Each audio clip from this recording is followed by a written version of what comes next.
puts it does involve. Right. The title is a prayer. When we say it is a prayer, we are talking about the issue that it is an appeal to a higher power ancestor. And as such, this is to our Africanism. The poem goes back to our Africanism and as such to our roots as the Black people. And I believe our ancestors are what are brought in this poem.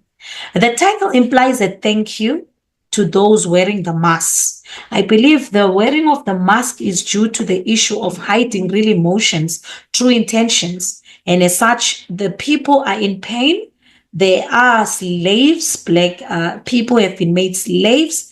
And I believe they were called the Negroes. And at the moment, now the issue is that they have to pretend as if everything is fine. And therefore, what do? They wear the pain. And then they now move on and pretend that they are happy. So that's what we are brought into this poem. Now, when we're coming into this poem as well, we are looking at the structure of the poem. It is a free verse poem, a full free verse poem, very long, but unfortunately do not focus on the length of the poems. Please focus only on the content of the poem and how it's divided, so that it can be able to guide you into understanding the poem. You know, when you look at the content of the length of the poem, you will end up developing an attitude and saying, this poem is too long. Please don't focus on the length, only focus on the division of the content, and that will be a way for you to grasp your content. Now, when we're coming into this poem, we are looking at a respect for the ancestral spirits. And I believe praise of the ancestors is brought in, and that's what we're going to look at today. Now, when we say prayer to the mass, this is an address to the spirits done through the mass, and therefore that is how the poet is talking to the ancestors. Now, when we're saying, what is this one? The structure of the poem, it is a free verse poem.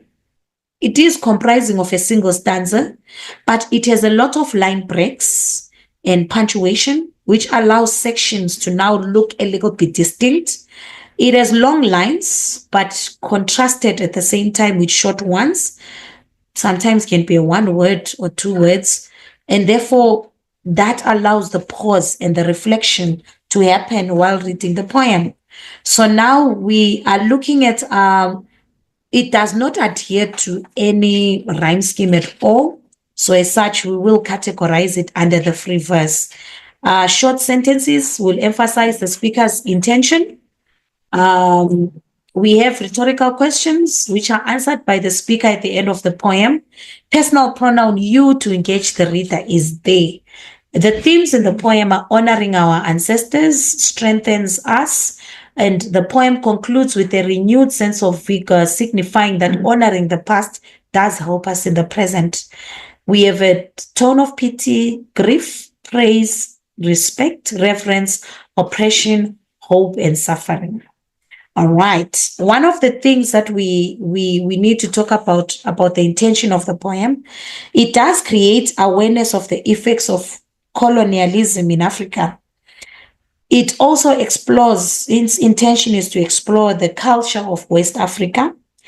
It does also build a sense of pride in one's African heritage and their identity. So one of the things that the prayer to the mass or the appeal to the ancestral spirit is doing is to help the oppressed Africans overcome the present state of subjugation and hopelessness that they feel. We definitely have what is called colonialism in this poem, and as such, which brought slavery and which brought lack of identity, as well as lack of human reasoning as well. So now when we're coming in, the shape of the mass and the different colors of the mass have a symbolism. The different colors of mass represent different rituals, ceremonies, and gods. But the shape of the mass resembles the human characteristics without faith. So now when we're coming to prayer to the mass, we are talking about addressing the ancestors of the various races in the country. The spirits breathe through the mass, thus the mass gives them life. But we look at the awe and respect for the spirits, and thus he does not address them directly. Instead, he says he greets them in silence, indirectly. And as such, we are looking at the totems, aristocratic virtues, courage that are brought in, and I believe it's lion-headed ancestor, which is pride, strength, resilience. So those are the things that we are bringing in now.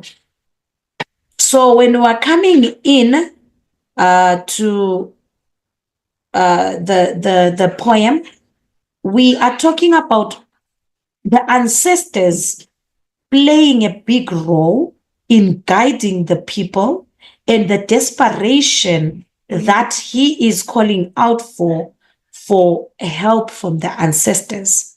So these are the things that we are talking about when it comes to this poem. Now let's go to the poem and see what we bring in. Right. He addresses the mass directly as he refers to the glorious past of Africa when countries were ruled with pride by Africans. But now he also goes to the process of invasion and colonization happening, which drastically changes their past. So now when we're coming in, the image of Africa being compared to a princess, that shows the nobility of traditional Africa. Her death or the death of Africa represents the decline of traditional African culture and the loss of political power by blacks to rule themselves. So now when coming into the poem, we are dealing with the issue of the change that came to Africa due to colonization, the impact of colonization, and therefore the consequences of them finding themselves in a desperate situation of calling out to the ancestors for guidance and inspiration. What is the need for guidance for and inspiration?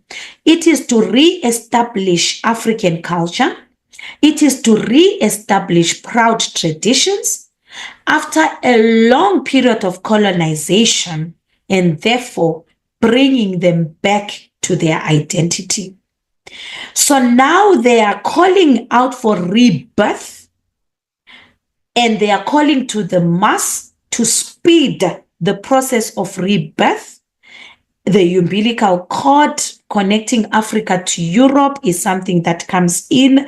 Optimism comes in the poem when he shows that Africa will have a different relationship after they are free.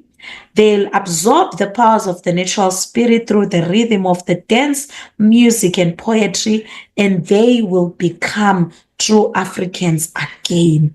So when we are coming to this poem, that's why I'm saying content is very important. Don't focus on the length. Focus on the content.